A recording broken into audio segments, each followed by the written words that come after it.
अस्सलाम वालेकुम, क्या हाल है? ठीक ठाक? तबीयत ठीक है? उम्मीद करना ठीक ठाक हो। सब मैं पे मोहम्मद शाहिद और तो मेरा यूट्यूब चैनल करो सब्सक्राइब करो इंशाल्लाह। आज मज़ार वीडियो करने पर स्टार्ट।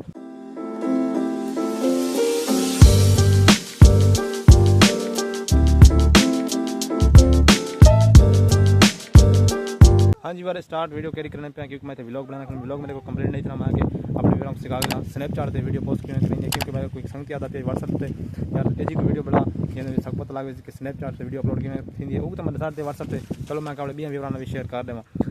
मैं तो ना कि स्नैपचैट से वीडियो अपलोड की थी टाइटल क्यों लिखी थे मतलब सारा सिस्टम था जी स्नैपचैट से सामने ठीक है एडिट बनाना नाम सामने लिखी किसी कल था वीडियो अपलोड की थी टाइटल क्यों लिखी हैशटैग की तो 300 और तरीका था सामने ठीक है।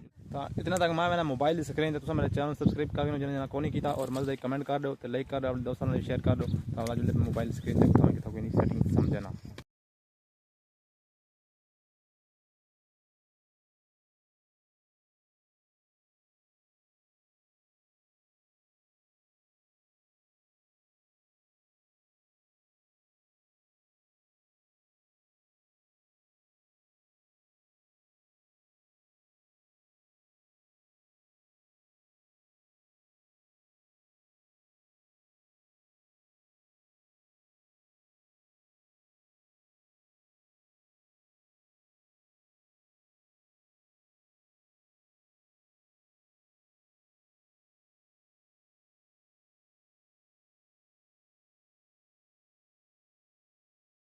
उम्मीद था को समझ आ गई या सेटिंग तक समझ आ गई मैं स्क्रीनशॉट वाला जो समझ नहीं वीडियो को पसंद करके देखा करो तो इन सारी तक समझ indi आवे ठीक है। मेरी छोटी छोटी शॉर्ट वीडियो आने पे मैं क्योंकि आज मेरे को व्लॉग तक नहीं बढ़ता पे चलो विवरण को वीडियो देना विवरण मतलब स्नैपचैट से वीडियो अपलोड किमें करेंगे ये तरीका आने पे ठीक है आसान तरीका इतना और को नहीं वो बी ऐप को जल्दी वीडियो बनी नहीं अपलोड भी जल्दी सर्विस सर्विस ज़्यादा गिनते सर्विस की मतलब नेट ना पूरा वीडियो बनी जल्दी बनी घाट नेट वीडियो अपलोड नहीं थी ठीक है सिस्टम आने पे इंशाल्लाह अगली वीडियो जा कराएंगे जी वीडियो प्रेस तो के स्नैपचैट की आईडी किमें बढ़ते स्नैपचैट अकाउंट किमें बढ़ते स्नैपचैट भी पे जो टिकटॉक लाइक की स्नैक वीडियो है पे उन्हें दिखा रहा है पे तब इन वीडियो एंड इंशाल्लाह मिलते सवेरे की मज़ाक नई वीडियो एंड तक जाए मेरे चैनल को सब्सक्राइब नहीं था सब्सक्राइब करो मेहरबानी से प्लीज़ अपने दोस्तों शेयर करो। अल्लाह हाफिज़ बाय।